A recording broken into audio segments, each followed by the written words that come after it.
There are so many options for laundry detergent, so I decided to put the Gain and Tide pods to the test. So both of these look very similar. The Gain pods feel a little bit more soft and squishy compared to the Tide pods feel a little bit more firm. It actually makes me feel like the Tide pods are maybe a little bit higher quality. But overall, just trying these out with two different loads of laundry, I feel like the results were almost identical. The Waterfall Delight versus the Spring Meadow scent are super similar.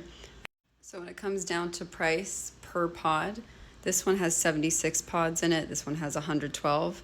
This comes down to about 24 cents per pod, and this one is 26 cents. So with a 2 cent difference, these are almost identical. I say you're safe choosing either one, but if I'm picking just a little bit better quality and cheaper price, it's the Tide for me.